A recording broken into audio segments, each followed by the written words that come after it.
Čo ak je to tak, že kľúčom k finančnému úspechu vôbec nie sú vedomosti, ale to, ako sa správame? Poďme sa spolu pozrieť na to, prečo je psychológia peňazí možno oveľa dôležitejšia, než si bežne myslíme. Určite to mnohí poznáme, všakže tento postreh z Redditu to vystihuje úplne dokonale. Vieme, že by sme mali prečítať tú hrubú knihu o investovaní. Ale, priznajme si, je to strašná nuda. A presne táto priepasť viete medzi tým, čo vieme, že je správne, a tým, čo reálne robíme, o tom to celé bude. A presne tu je tá hlavná myšlienka. Byť dobrý s peniazmi, to nie je žiadna raketová veda. Je to skôr umenie. Vôbec nejde o to, čo všetko máme v hlave, ale o to, ako sa správame v reálnom svete. Psychológia tu celkom jednoznačne vyhráva nad excelovskými tabuľkami. Dobre, takže prečo je to vlastne také ťažké? Poďme sa ponoriť hlbšie a odhaliť, čo je koreňom tohto problému. Čo sa nám to vlastne odohráva v hlave, keď príde na peniaze?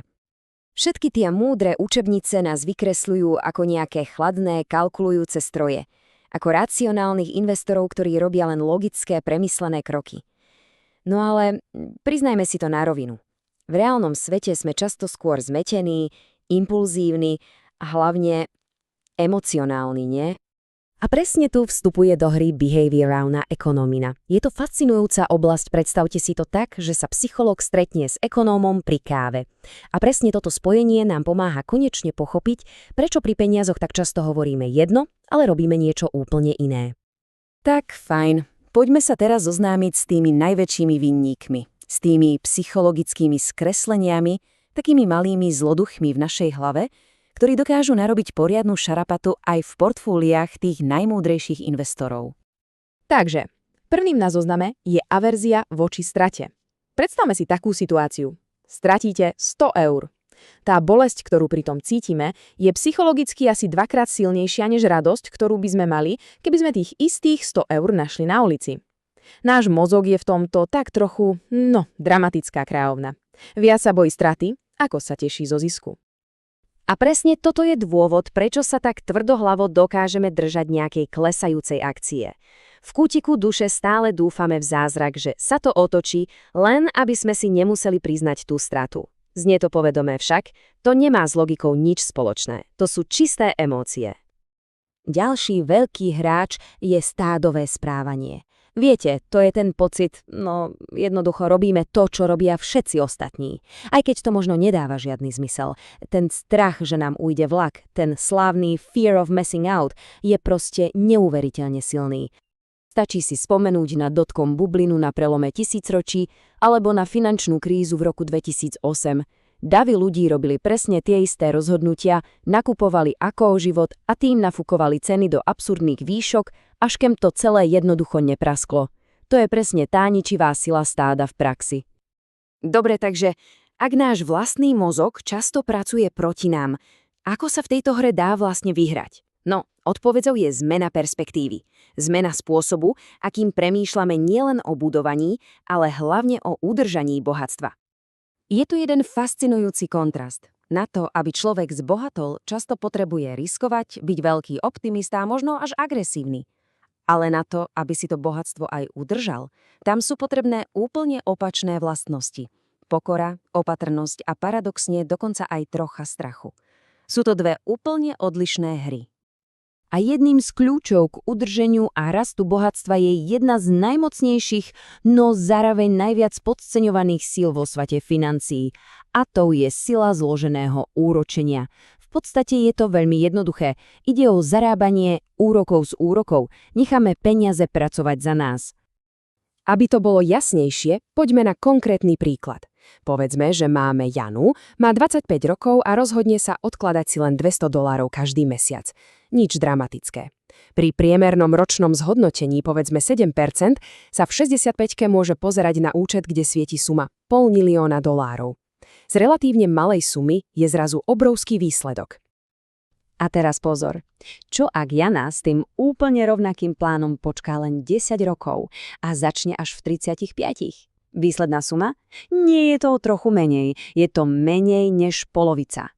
Iba 240 000.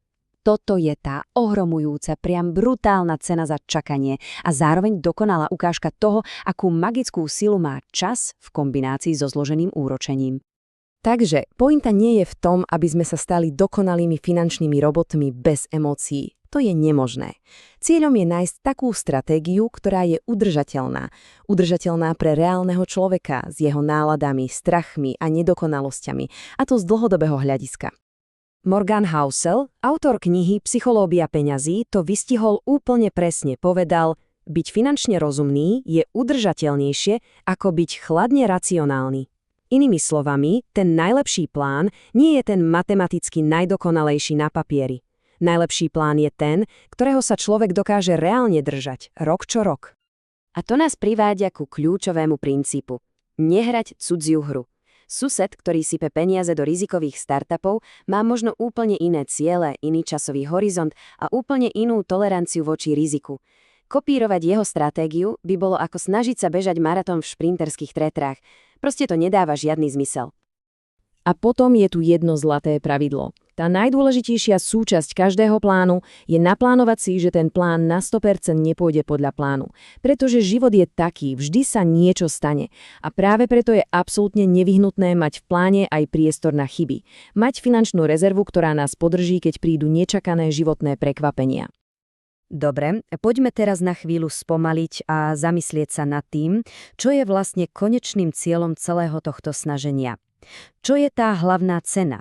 Možno to nie je celkom to, čo si väčšina z nás predstavuje. Existuje niečo, čomu sa hovorí paradox muža v aute. Funguje to takto. Vidíme niekoho prejsť v nablískanom drahom športiaku a prvá myšlienka je: wow, tento v živote dotiahol ďaleko. Ale v skutočnosti neobdivujeme toho človeka. Predstavujeme si seba za volantom toho auta. Je to fascinujúce.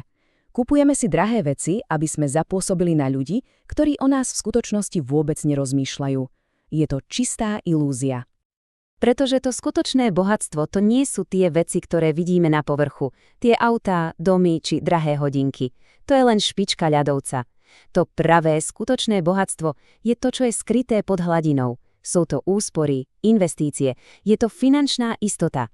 To je to, na čom naozaj, ale naozaj záleží. A tým sa dostávame k záveru. Kľúčový bod je tento.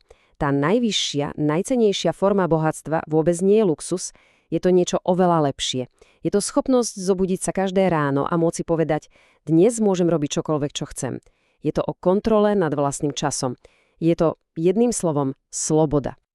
A na úplný záver jedna myšlienka na zamyslenie. Tie najdôležitejšie finančné rozhodnutia sa nikdy nerobia v excelovských tabuľkách. Robia sa pri večernom stole s rodinou alebo počas tých nocí, keď človek nemôže zaspať a premýšľa nad budúcnosťou. Otázka teda znie: sme na tieto momenty psychologicky pripravení?